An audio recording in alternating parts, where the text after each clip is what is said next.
Hello friends, ಸುಕುಮ್ ಅಡುಗೆ ಮನೆಗೆ ಸ್ವಾಗತ. ಇವತ್ತು ನಾನು ಉತ್ತರ ಕರ್ನಾಟಕ ಕಡೆಯೆಲ್ಲ ಮಾಡುವಂತಹ ಪುಂಡಿ ಪಲ್ಯ ರೆಸಿಪಿ ಹೇಳ್ತಾ ಇದ್ದೀನಿ. ನೋಡಿ, ಇದು ಉತ್ತರ ಕರ್ನಾಟಕ ಕಡೆಯೆಲ್ಲ ಸೀಗಿ ಹುಣ್ಣಿಮೆ ಹಾಗೂ ಎಳ್ಳಮಾಸೆ ಇದು ರೊಟ್ಟಿ ಜೊತೆ ತುಂಬಾ ಚೆನ್ನಾಗಿರುವಂಥ ಒಂದು ಪುಂಡಿ ಪಲ್ಯ ರೆಸಿಪಿ ಇವತ್ತು ನಾನು ನಿಮ್ಗೆ ಹೇಳ್ತಾ ಇದ್ದೀನಿ. ಇದಕ್ಕೆ ಏನೇನು ಇಂಗ್ರೀಡಿಯೆಂಟ್ಸ್ ಬೇಕಂತ ನೋಡ್ಕೋಣ. ಮೊದಲು ನಾನಿಲ್ಲಿ ಒಂದು ಕಟ್ನಷ್ಟು ಪುಂಡಿ ಸೊಪ್ಪನ್ನು ನೋಡಿ, ಈ ಥರ ಒಂದು ಕಟ್ನಷ್ಟು ನಾನಿಲ್ಲಿ ಪುಂಡಿ ಸೊಪ್ಪನ್ನು ತೊಗೊಂಡಿದ್ದೀನಿ. ಇದನ್ನು ನೀಟಾಗಿ ತೊಳ್ಕೊಂಬಿಟ್ಟು ಇದನ್ನು ನಾವು ಸಣ್ಣಗೆ ಕಟ್ ಮಾಡಿ ಇಟ್ಕೋಬೇಕಾಗುತ್ತೆ. ಈ ಥರ ಸಣ್ಣಗೆ ಕಟ್ ಮಾಡೋದ್ರಿಂದ ನಮ್ಗೆ ಸೊಪ್ಪು ತುಂಬ ಬೇಗನೆ ಬೇಯುತ್ತೆ. ನೋಡಿ, ಈ ಕಡೆ ನಾನಿಲ್ಲಿ ಒಂದು ಅರ್ಧ ಲೀಟರ್ನಷ್ಟು ನೀರು ಇಟ್ಬಿಟ್ಟು ಇದು ನೀರು ಸ್ವಲ್ಪ ಬಿಸಿ ಆದಮೇಲೆ ನಾವೇನು ಕಟ್ ಮಾಡ್ಕೊಂಡಿರ್ತೀವಲ್ಲ ಪುಂಡಿ ಸೊಪ್ಪನ್ನು, ಆ ಸೊಪ್ಪನ್ನು ಪೂರ್ತಿಯಾಗಿ ನಾನಿಲ್ಲಿ ಬಿಸಿಯಾದ ನೀರಿಗೆ ಹಾಕ್ತಾಯಿದ್ದೀನಿ. ನೋಡಿ, ಈ ಥರ ಕಟ್ ಮಾಡಿ ಹಾಕೋದ್ರಿಂದ ಸೊಪ್ಪು ತುಂಬಾ ಬೇಗ ಬೇಯುತ್ತೆ. ಇವಾಗ ಇಷ್ಟು ಸೊಪ್ಪು ಹಾಕಿದ ಮೇಲೆ ಇದನ್ನು ನೋಡಿ ಸ್ವಲ್ಪ ಬಿಸಿ ನೀರಿಗೆ ಹಾಕಿದ ಮೇಲೆ ಕಲರ್ ಚೇಂಜ್ ಆಯಿತು.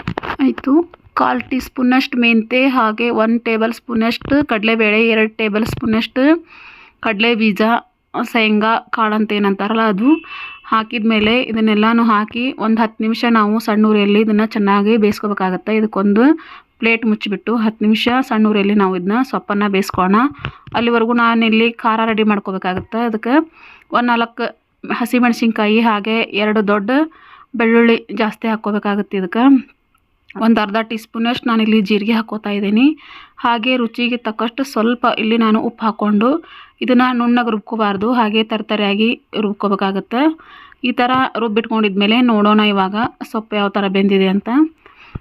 ಒಂದು 10 ನಿಮಿಷ ಆದಮೇಲೆ ನೋಡಿ, ಕಾಳೆಲ್ಲ ಚೆನ್ನಾಗಿ ಬೆಂದಿದೆ. ಅದ್ರ ಜೊತೆನೇ ಸೊಪ್ಪನ್ನು ಸ್ವಲ್ಪ ನಾವು ನೋಡ್ಕೋಬೇಕಾಗುತ್ತೆ. ನೋಡಿ, ಈ ಥರ ಕೈಯಿಂದ ಸೊಪ್ಪು ಬೆಂದಿದೆ ಅಂತ ಚೆಕ್ ಮಾಡ್ಕೋಬೇಕಾಗತ್ತೆ. ಈ ಥರ ಇದನ್ನು ತುಂಬಾ ನಿಧಾನವಾಗಿ ನಾವು ಮಾಡ್ಕೋಬೇಕಾಗತ್ತೆ. ಯಾಕಂದ್ರೆ ಇದು ಸ್ವಲ್ಪ ನಮ್ಗೆ ಟೈಮ್ ಹಿಡಿಯುತ್ತೆ. ಪುಂಡಿ ಪಲ್ಯ ಮಾಡ್ಬೇಕಂದ್ರೆ ಇದು ತುಂಬ ಅರ್ಜೆಂಟಿಗೆ ಆಗೋದಿಲ್ಲ. ಇದು ಒಂದು ಅರ್ಧ ತಾಸು ಆದರೂ ನಮ್ಗೆ ಟೈಮ್ ಬೇಕಾಗುತ್ತೆ. ನೋಡಿ, ಇದನ್ನು ಈ ಥರ ಸಣ್ಣ ಉರಿಯಲ್ಲಿ ಚೆನ್ನಾಗಿ ಕುದಿಸ್ಕೋಬೇಕಾಗತ್ತೆ. ಕುದಿಸ್ಕೊಂಡಿದ್ಮೇಲೆ ಇದಕ್ಕೆ ನಾನು ಸಣ್ಣ ರವೆ ಹಾಕ್ಕೋತಾ ಇದ್ದೀನಿ. ಇದಕ್ಕೆ ಜೋಳದ ಸಂಗಟಿ ಏನು ಮಾಡ್ತಾರಲ್ಲ ಆ ನುಚ್ಚು ಹಾಕ್ತಾರೆ, ಜೋಳದ ನುಚ್ಚು ಹಾಕ್ತಿದ್ರು ಹಳ್ಳಿ ಕಡೆ ಎಲ್ಲ. ಇವಾಗ ನಾನು ಸಣ್ಣ ರವೆ ಹಾಕ್ಕೊಂಡಿದ್ದೀನಿ. ಇದು ದಪ್ಪನ ರವಾನೂ ಹಾಕ್ಕೋಬೋದು.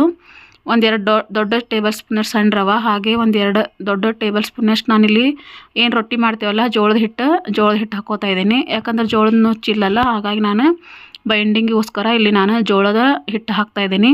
ಹಾಕಿದ ತಕ್ಷಣ ಇದನ್ನು ನಾವು ಕೆಡಿಸ್ಕೋಬಾರ್ದು.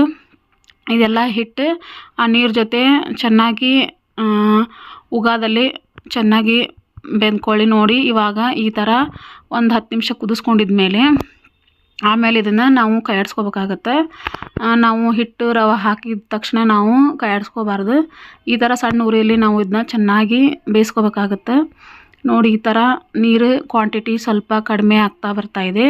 ನಾವೇನು ಹಿಟ್ಟು ರವೆ ಹಾಕಿರ್ತೀವಲ್ಲ ಅದು ಸ್ವಲ್ಪ ಸಾಫ್ಟ್ ಆಗುತ್ತೆ ಈ ನೀರಾಗ. ಸ್ವಲ್ಪ ಒಂದು 10 ನಿಮಿಷ ಈ ಥರ ಕುದಿಯೋದ್ರಿಂದ ಇದು ಉತ್ತರ ಕರ್ನಾಟಕ ಸೈಡೆಲ್ಲ ಈ ಥರ ಪುಂಡಿ ಪಲ್ಯನ ತುಂಬಾ ಮಾಡ್ತಾರೆ. ಯಾಕಂದ್ರೆ ಇವಾಗ ಮಳೆಗಾಲದಲ್ಲಿ ಈ ಥರ ಸೊಪ್ಪು ತುಂಬ ಚೆನ್ನಾಗಿ ಸಿಗುತ್ತೆ. ಹಾಗಾಗಿ ಈ ಥರ ಪುಂಡಿ ಪಲ್ಯ ನೋಡಿ, ಇವಾಗ ನಾವು ಇದನ್ನು ಚೆನ್ನಾಗಿ ಒಂದು ಈ ಥರ ಕೋಲಿಲೆ ನಾವು ಚೆನ್ನಾಗಿ ಇದನ್ನು ಕೈಯಾಡಿಸ್ಕೋಬೇಕಾಗುತ್ತೆ.